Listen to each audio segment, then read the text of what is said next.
بسم اللہ الرحمن الرحیم نحمدہ و نصلی علی رسول الکریم۔ صحیح البخاری کتاب مواقیت الصلاۃ باب 7 تضییع الصلاۃ عن وقتہا، یعنی نماز کو اپنے وقت سے ضائع کر دینا۔ حدیث نمبر 529۔ حضرت انس رضی اللہ عنہ سے روایت ہے، انہوں نے کہا، ان باتوں میں سے جو نبی صلی اللہ علیہ وسلم کے زمانے میں تھیں میں اب کچھ بھی نہیں پہچانتا۔ کہا گیا، نماز جو ہے؟ حضرت انس نے کہا، کیا تم نے اس میں بھی وہ کچھ نہیں کیا جو کیا ہے؟ اسی باب کی اگلی حدیث 530 ہے۔ عثمان بن ابی رواد عبدالعزیز کے بھائی سے روایت ہے، انہوں نے کہا، میں نے زہری رحمہ اللہ کو کہتے سنا کہ میں دمشق میں حضرت انس بن مالک رضی اللہ عنہ کے پاس آیا اور وہ رو رہے تھے۔ میں نے کہا، آپ کو کیا بات رلا رہی ہے؟ تو انہوں نے کہا، جن باتوں کو میں نے پایا تھا ان میں سے کسی کو بھی نہیں دیکھتا سوا اس نماز کے، اور یہ نماز بھی ضائع کر دی گئی ہے۔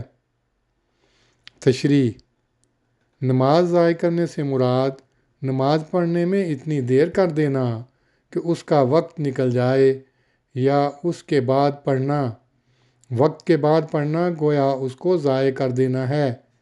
الیسا صنعتم ما صنعتم فیہا سے یہی مراد ہے کہ اس زمانے میں امرائے اسلام نے جو نماز کی حفاظت کے سب سے پہلے ذمہ دار تھے، اوقات نماز کی پابندی میں کمی کر دی تھی۔ یہ ولید بن عبد الملک کا زمانہ امارت ہے، یعنی پہلی صدی کا اخیر۔ جن واقعات کی بنا پر حضرت انس بن مالک کو افسوس کا اظہار کرنا پڑا، ان کا مختصر ذکر علامہ ابن حجر نے فتح الباری میں کیا ہے۔ ان روایتوں سے امراء کے بعض دفعہ نماز بہت دیر کر کے پڑھنے کا پتہ چلتا ہے، مگر اس دیر کے سبب کا کہیں بھی ذکر نہیں۔ اس وقت خلیفہ یا امیر یا حاکم اعلیٰ ہی نماز پڑھایا کرتا تھا۔ باب 36 من صلی بالناس جماعتاً بعد ذہاب الوقت۔ روایت نمبر 596 سے ظاہر ہے کہ بعض وقت تاخیر کے جائز وجوہ بھی پیدا ہو جایا کرتے ہیں۔ ایسا ہی حضرت ابن عباس رضی اللہ عنہما کی روایت نمبر 543 سے بھی معلوم ہوتا ہے کہ نبی صلی اللہ علیہ وسلم نے بھی بعض وقت نمازیں جمع کیں، مگر جس حالت کو دیکھ کر حضرت انس رو پڑے ہیں وہ غیر معمولی معلوم ہوتی ہے، اور احکام الہی کی پابندی کا جو شوق حضرت صلی اللہ علیہ وسلم کے زمانے میں تھا وہ بعد کے زمانے میں نہ رہا۔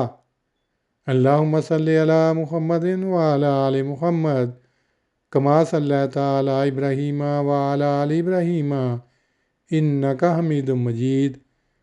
اللہم بارک علی محمد وعلی آل محمد کما بارکت علی ابراہیم وعلی آل ابراہیم انک حمید مجید۔